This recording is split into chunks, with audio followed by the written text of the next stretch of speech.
As we're focusing on seafood at the moment, today is the perfect opportunity to have a little bit of a look at mussels.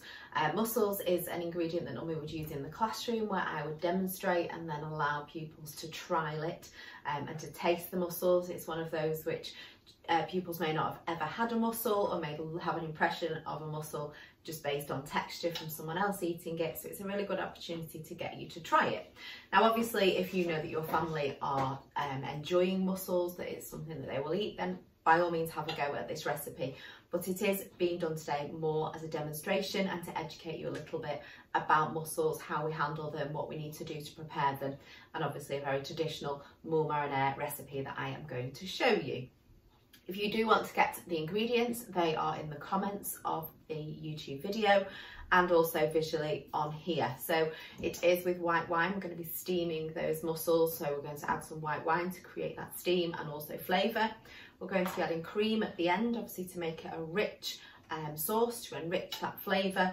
We've got mussels which are currently soaking in cold water, so we soak them for a few minutes just to wash off, rinse any of the saltiness from them, and also we do need to do a bit of a test and a clean up of them. I've got a shallot, I've got parsley, I've got some garlic, and I've got some butter, obviously for frying the shallot and garlic in at the beginning. So the first thing I'm going to do is just show you, and I've got this in front of the other camera at the moment, the close-up camera, for you to have a look at a mussel. So a mussel here, if we're looking on the close-up camera, is inside you have got the actual living creature, and that is what we eat. So we use the shell to prise it out, or you use a fork. What we need to make sure is that what we're cooking is live mussels. So this one at the moment is open. What we have to look for is something called a beard. This one's not actually got one on, I'll try and find one in a minute, but there is a beard that runs along the outside of the shell that we want to remove. And the other test we want to do is to tap it and see if it closes. So can you see how that has now closed almost immediately, showing that that mussel is live. So that is one that it's got a barnacle on it there, you can see. If it just doesn't just scrape off with the knife, don't worry about it too much. We want to make sure that the larger barnacles, like that one, are removed. So as long as it's had a tap, or if it's already closed, that can be put to one side to be used. Obviously just remove the barnacles just because they are not something you want to be eating. You don't want it as part of your food. So as long as it's closed, it can go in. So it's a quick check, making sure that we go through and remove them. And I am looking, as I'm doing this, for a bearded mussel to show you. There may not be very many. A lot of the time in the preparation, they are removed. There's a little bit of one there. If we can see on the close-up camera, there is a little bit of a beard there. So you just want to pull that off, okay? So I want to pull the beard away like so. So you can see here, that is gone. Put that on the chopping board. So as long as they are closed, look, can you see close up on here? That one is open. So quick tap.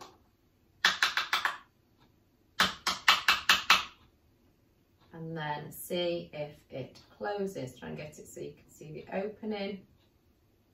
There, the opening is slowly trying to close. We'll leave that one to one side just in case. We'll come back and check that one in a minute. That one's okay, that's closed. So we keep going through, checking that all of these are closed. See, this one is a smashed one. You can see there it's completely lopsided, so we discard that one. We don't want the smashed ones in there because obviously the animal inside has already died and we want to be cooking these live. So we're just making sure. Again, another one, slightly open, tap it, and it closes, so that can go. And we keep going like so. So I am going to keep checking through these very quickly, make sure there's no beards. That one's open. See if it'll close. That one's struggling to close, leave that one out. Most of them do close when we put them under the cold water. Obviously they've been open, so as soon as we put them in the cold water they close, so that's the best indicator. But sometimes they just need a little bit of a prompt to really close up. That one's closing as I'm watching it. That one can go in, perfect. The other thing is as well, that one's got a huge barnacle on it, look at that. Is that if they remain closed once the steaming process, once the cooking process has been done, then again you discard them. You don't ever try and force them out. It's just that it's obviously closed, but the animal had died beforehand inside, so it's not fresh. So that is one to check. Quite an open one there. You can see that's open. Quick tap. See if that now closes. It's trying. It's slightly lopsided, that one, as though it's damaged, so we'll take that one out. Just having a look at the other two, that one never closed and that one didn't close. So we'll do the right thing. By doing this, you are making sure that what is inside is live, so that we know it's fresh. So that one has closed straight away. Let me see if I can find, oh look, this one's got a really big beard on it, so that's what we want to remove as well. So take that out, pull it away, and pop that inside. I think we'll leave it there for the checking of the mussels and move on to the rest of the recipe. So what we're going to do first of all, I'm going to pop my pan. I'm using a deep-sided pan so that all the mussels can fit inside and there's plenty of room to make that steam. So I'm going to add in the butter into that pan. This is already turned on to a high heat to get it started, and as you can see on the smaller camera, I'm going to now just finely slice. So we're not dicing, I'm going to slice the shallots so that we've got that texture.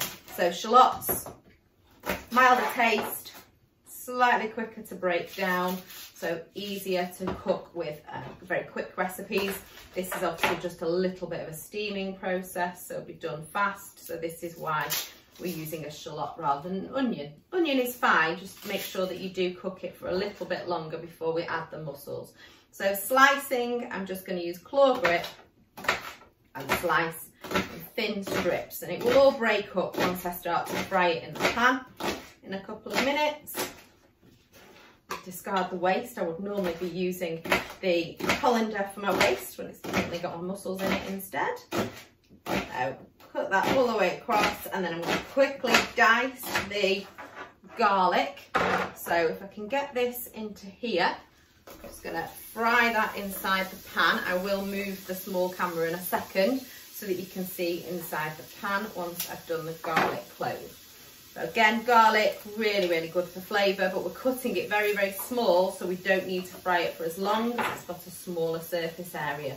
You don't want to be adding that bitterness, because if it burns, it turns to carbon, and then that will ruin the flavour of the food. So we just want to be flash frying it because it's so small. We just want to take that raw bitterness away, but without creating the bitterness from the carbon. So quickly dice that all the way along. And then that can go in as well. Stir that around, and we're just going to let those lightly fry, caramelise those shallots, really allow them to fall, and make sure that the sugars, the intrinsic sugars, are starting to be released. So that's going to just fry nicely for a couple of minutes. Come back to my mussels while it's happening, and check that they are closing. That's a solid one. So yeah, this was actually broken. That one's got parts falling out of it. It's no good. So in a restaurant, this is actually someone's job. Generally it's the little commie chef, the trainee chef, making sure to go through with all the mussels and make sure that they are completely closed. Those two were closed on each other. That one's not quite closed. I'm going to tap. Not closing that one. Put that one in there. Onions are frying nicely. Just grab a couple more of these. I just said onions, I mean shallots, obviously. My habit of saying onions. Oh look, that one's closed immediately. That was a really good one. I should have got that one close up on the camera really. I'm gonna find one. Right, so there's one there that's open. Right, open there. Give that a tap. And watch it close. See it's closing. Nearly there. Almost. A bit more of a tap. Wake him up. And it is closed. Right, so what I'm going to do now is about 100 millilitres of wine, white wine. We want to pop that in there, and that's going to really start to bring that to the boil, start to create the steam, and then we can pop the mussels in there. We're going to add the lid to it and allow that to steam for 3 to 4 minutes. We want it to open up. We want that steam to really open up those mussels. Make sure that obviously they all get cooked through. If they don't open, remember that that mussel potentially had already, it's basically unfresh. It wasn't alive as we started the cooking process. Therefore, there is a risk of food poisoning. So we discard any that stay closed. Don't ever try and smash one open. So we discard the ones that won't close at the beginning, and then we discard the ones that won't open at the end. So that's the important way to remember, okay? Once this starts to boil in a second or so, I'm going to add those mussels up. Whilst those mussels go in, we've just got some parsley to prepare, and we're popping in the cream. It's 120 ml, which is the large majority of what I've got left. So we'll just scoot away the food, the waste food that we've got, and obviously the mussels that haven't opened. So you can see here that one, absolutely no way that was closing. So that one's obviously an unfresh mussel. Get rid, keep a nice clean work surface. And then that is now starting to steam. So I'm going to pop the mussels in. I'm going to add a lid to it. And then before it starts to steam, I am just going to use the smaller camera, and I'm going to have a quick peek inside. So you can see in there now, you've got the cooking liquor at the bottom, you've got the mussels, and we're going to put the lid on it and start to steam away. Back in position. And then what I'm going to do is I'm just going to do something called chiffonade. Chiffonade is where we roll up any sort of leafy vegetable or herb and then dice it. So it's just a knife cutting technique. So you can get all the stalks together like so. The stalks, sometimes you don't want that texture in. A lot of the flavour is in the leaf. If you want to use the stalks, they may need a little bit of cooking time to fry them up a little bit, just to soften them. So you can stop when you get to the stalks if you want to. So once I've got it all like so, I'm going to pop it down and then just almost roll it over itself, claw grip, and then shred it. So a chiffonade is where you're basically shredding the ingredients all together like so. And then that will just be stirred in at the end with the cream. So the cream is ready like this, and we are set to go. So what I'm going to do is just come back to you when this has been steaming for about 4 to 5 minutes so that we can finish the dish off and present it.